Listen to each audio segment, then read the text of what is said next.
जय हिंद दोस्तों, मैं अमित आपका फिर से स्वागत करता हूं केटीएफ के एक और फ्रेश एपिसोड में। दोस्तों, आपका फाइटर जेट ताकतवर तभी माना जाएगा जब वो दुश्मन को डिस्ट्रॉय कर दे और सबसे बड़ी बात, इसी दौरान वो अपने आप को बचाए रखे। यानी एनिमी के जो रडार सिस्टम्स हैं उनसे अपने आप को बचाकर सकुशल वापस आ जाए, तभी जाकर आपका फाइटर जेट एक एबल फाइटर जेट माना जाएगा। इसके लिए दोस्तों सबसे ज़्यादा ज़रूरी होता है आपकी मिसाइल कैपेसिटी, और दूसरी चीज़ होती है आपका इलेक्ट्रॉनिक वॉरफेयर सिस्टम। ये दो चीज़ें ही किसी फाइटर जेट की ताकत का अंदाज़ा लगाने के लिए देखी जाती है।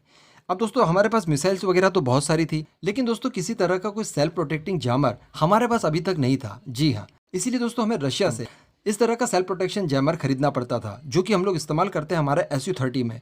इसी के साथ साथ दोस्तों हमने इसराइल से भी बात की है, जो कि हमें एक light weight self protection jammer provide करवाएगा, जो कि हम लोग हमारे तेजस में इस्तेमाल करेंगे। इसलिए दोस्तों DRDO ने यहाँ पर काफ़ी मेहनत की और एक सेल्फ प्रोटेक्शन जैमर बना दिया। अब दोस्तों मैं आपको बता दूं कि ये पूरी तरह से डेवलप हो चुका है और प्रोडक्शन के लिए एकदम रेडी है। ये बड़ी अच्छी बात है कि ये प्रोडक्शन के लिए पूरी तरह से तैयार हो गया है, क्योंकि आने वाले समय में हमारे पास बहुत सारे तेजस फाइटर जेट आने वाले हैं, तो उनके लिए तो इसका इस्तेमाल करेंगे ही हम लोग ऑब्वियसली। इसलिए जितना जल्दी बन जाए, जितना जल्दी प्रोडक्शन हो जाए, अच्छी बात है। तो बताया जा रहा है कि शुरुआती चरण में इसके 8 का प्रोडक्शन किया जाएगा, उन्हें टेस्ट किया जाएगा इंडियन एयरफोर्स द्वारा। कुल 1.5 से 2 साल इसकी टेस्टिंग चलेगी, उसके बाद इसे अप्रूव कर दिया जाएगा और इसका मास प्रोडक्शन कर लिया जाएगा, जिसके बाद हमारे तेजस के जो नए बैच आएंगे उसमें हम इसका इस्तेमाल कर पाएंगे। अब दोस्तों मैं आपको बता दूं कि ये दरअसल एक कवच की तरह ही काम करेगा।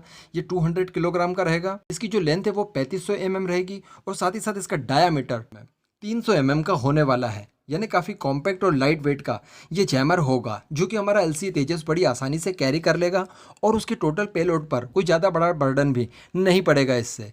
अब दोस्तों मैं आपको बता दूं कि ये हमारे तेजस को कैसे बचाएगा। मान लीजिए कि तेजस किसी एनिमी देश के फाइटर जेट के साथ डॉग फाइट कर रहा है। ऐसी परिस्थिति में ये जैमर करेगा ये कि एनिमी के फाइटर जेट के जो रडार सिस्टम्स है उन्हें जैम कर देगा, उनके सिग्नल्स हमारे तेजस तक पहुंचने ही नहीं देगा। बराबर। उसके बाद होगा ये कि वो पूरी तरह से ब्लाइंड हो जाएगा, हमारे तेजस को देख नहीं पाएगा, और इस दौरान तेजस अपनी ईयर टू ईयर मिसाइल को फायर करके उस फाइटर जेट को मार गिराएगा। वैसे यहाँ पर मैं आपको बता दूं कि उसके पास भी इस तरह का कोई जैमर हो सकता है, और वो भी इफेक्ट कर सकता है तेजस के रडार सिस्टम्स को।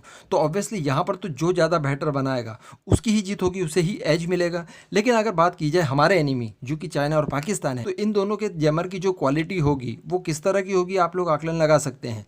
तो कहीं ना कहीं हमें एज जरूर मिलेगा। और दूसरी बात, ये हमारी शुरुआत है, ये अभी पहला चरण है। ऑब्वियसली इसके बाद हम इसका Mark 2 वेरिएंट बनाएंगे, Mark 3 वेरिएंट बनाएंगे।